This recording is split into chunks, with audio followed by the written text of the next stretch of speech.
दोस्तों आज के टाइम पे सच ढूंढना डिटेक्टिव बनने जितना मुश्किल हो गया है। कोई बोलता है दुनिया फ्लैट है, कोई बोलता है कि पिजन्स असल में गवर्नमेंट ड्रोन्स हैं।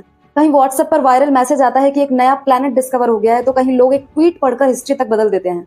इतनी फेक न्यूज के बीच में असली सच पहचानना एक इम्पॉसिबल टास्क बन चुका है। एक ट्वीट, एक व्हाट्सएप फॉरवर्ड और बस झूठ ऐसे फैलता है जैसे कॉलेज वाले फ्री वाईफाई का पासवर्ड। और सबसे डेंजरस ये कि मिस इन्फॉर्मेशन सिर्फ ऑनलाइन नहीं बल्कि रियल लाइफ में भी तबाही मचा रही है। वर्ल्ड इकोनॉमिक फोरम की ग्लोबल रिस्क रिपोर्ट ने मिस इन्फॉर्मेशन या फिर फेक न्यूज को साइबर अटैक और क्लाइमेट चेंज जैसे रिस्क के बराबर डेंजर बताया है।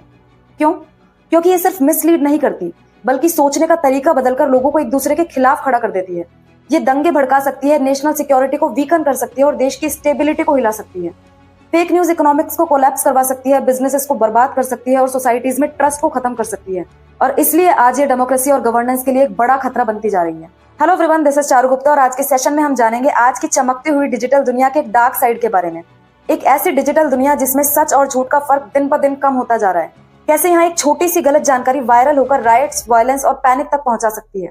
आज इंडिया और वर्ल्ड से जुड़े कुछ ऐसे ही शॉकिंग रियल लाइफ केसेस मैं आपके साथ शेयर करने वाली हूँ, जिसमें फेक न्यूज या मिस इन्फॉर्मेशन ने अफवाहों को हकीकत बना दिया, मास पैनिक क्रिएट किया और गवर्नेंस तक को चैलेंज कर दिया। और अगर आप सोच रहे हैं कि मुझे क्या फर्क पड़ता है, तो भाई सोचना शुरू कर दो, क्योंकि मिस इन्फॉर्मेशन कई बार बहुत से अक्लमंद लोगों को भी बेवकूफ बना सकती है, इंक्लूडिंग यू। तो चलिए शुरुआत करते हैं। दोस्तों डेट थी 4 अगस्त 2020। लेबनान की कैपिटल बैरूत में एक तबाह कर देने वाला ब्लास्ट होता है और सिर्फ कुछ मिनट्स में ट्विटर पर एक्सपर्ट्स आ जाते हैं जिन्होंने जिंदगी में कभी साइंस नहीं पढ़ी मगर न्यूक्लियर फिजिक्स पे थ्योरीज बना रहे हैं। किसी ने बोला ये न्यूक्लियर अटैक था, किसी ने कहा एलियन इन्वेजन और किसी ने तो सीधा अपना नया टाइम ट्रेवल थ्योरी निकाल दिया। रियली? जबकि ये सिर्फ एक इंडस्ट्रियल इंसिडेंट था जो कि अमोनियम नाइट्रेट के गलत स्टोरेज की वजह से हुआ था। पर इस मिस इन्फॉर्मेशन का असर ये हुआ कि अथॉरिटीज पे ट्रस्ट बहुत कम हो गया और टेंशंस और बढ़ गई। साथ ही लोगों का रेस्क्यू वर्क डिले हो गया। जिन लोगों को तुरंत मदद की जरूरत थी वो उन तक समय से नहीं पहुंच पाई। दोस्तों अगर सच समझने में वक्त लगता है तो क्या ये वक्त हमें उसे नहीं देना चाहिए? दोस्तों सुनने में मूवी के एक प्लॉट जैसा है, पर अनफॉर्चुनेटली ये इंडिया में असली घटना थी। 2017-18 में एक व्हाट्सएप मैसेज वायरल होता है कि चाइल्ड किडनैपर्स आ रहे हैं और बच्चों को उठाकर ले जा रहे हैं। कोई प्रूफ नहीं, सिर्फ फॉरवर्डेड मैसेजेस। और इसका रिजल्ट मॉब लिंचिंग्स। भीड़ ने बहुत से इनोसेंट लोगों को उसी गैंग का समझकर उनकी जान ले ली।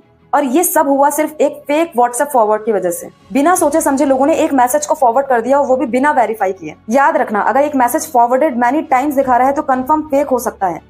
अगर शॉकिंग क्लेम है पर कोई रिलायबल सोर्स नहीं है तो डाउट करना चाहिए। गूगल पे सर्च करो, हर चीज व्हाट्सएप यूनिवर्सिटी से नहीं सीखी जाती। बात है 2016 की। अमेरिका में एक अफवाह फैली। एक वायरल कॉन्स्पिरेसी थ्योरी ने कहा कि वाशिंगटन डीसी का एक छोटा सा पिज़्ज़ेरिया एक बड़े चाइल्ड ट्रैफिकिंग रैकेट का सेंटर है जो टॉप पॉलिटिशियंस चला रहे हैं। ये अफवाह एक लीक्ड ईमेल के बेसिस पर बनी थी जिसमें पिज्जा और पास्ता जैसे वर्ड्स का जिक्र किया गया। कॉन्स्पिरेसी थ्योरिस्ट ने बिना सोचे समझे इसका मतलब ये निकाला कि ये एक सीक्रेट कोड है और इस रेस्टोरेंट में बच्चों की ट्रैफिकिंग हो रही है। और बस फिर क्या था, सोशल मीडिया वॉरियर्स ने बिना प्रूफ के इस थ्योरी को सच मान लिया। फेसबुक और रेडिट जैसे प्लेटफॉर्म्स पर लोगों ने इसके अगेंस्ट प्रोटेक्शन और एक्शन लेने की बातें शुरू कर दी। और ये बातें सिर्फ ऑनलाइन तक नहीं रुकी। 4 दिसंबर 2016 को एक पर्सन राइफल लेकर रेस्टोरेंट में घुस गया, ये सोचकर कि वो बच्चों को बचाने आया है। उसने वहाँ फायर भी किया, लेकिन उसे कोई हिडन बेसमेंट या ट्रैफिकिंग रैकेट मिला ही नहीं, क्योंकि वो सिर्फ एक अफवाह थी। सच सामने आने के बावजूद बहुत से लोगों ने इस थ्योरी को मानना बंद ही नहीं किया। रेस्टोरेंट का बिजनेस बर्बाद हो गया, लोगों ने स्टाफ को धमकियां दी और अब भी कुछ लोग इस कॉन्स्पिरेसी थ्योरी पर बिलीव करते हैं। तो दोस्तों इन एग्जाम्पल से हम समझ सकते हैं कि फेक न्यूज सिर्फ एक छोटी सी अफवाह नहीं बल्कि दुनिया को तोड़ने का एक टूल है। इस फेक न्यूज का इम्पैक्ट सिर्फ ऑनलाइन नहीं बल्कि रियल लाइफ में भी तबाही मचाता है। इसकी वजह से कम्युनिटीज एक दूसरे के दुश्मन बन जाती है और इमरजेंसी सर्विसेज फेक अलर्ट की वजह से डाइवर्ट हो जाती है। गवर्नमेंट को डिसीजन लेने में दिक्कत होती है क्योंकि जनता ही कंफ्यूज होती है।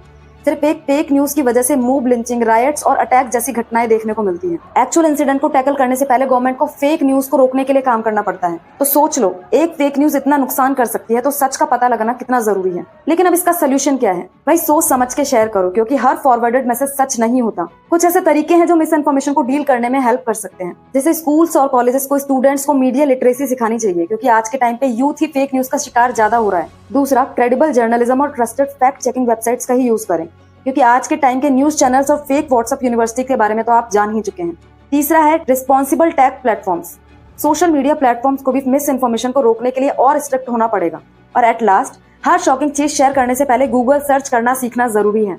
दोस्तों सच्चाई बहुत इंपॉर्टेंट है, तो अगली बार यदि कोई भी वायरल न्यूज देखो तो रुको, सोचो और चेक करो। और सबसे जरूरी, बिना सोचे समझे शेयर मत करो, क्योंकि हो सकता है कि आप भी उस मिस इन्फॉर्मेशन का पार्ट बन रहे हो। तो दोस्तों आज के सेशन में इतना ही। अगर ये वीडियो पसंद आई है तो लाइक और शेयर करना मत भूलना, और साथ ही इस मुद्दे को लेकर आपकी क्या राय है कमेंट बॉक्स में जरूर शेयर करना। Thank you very much.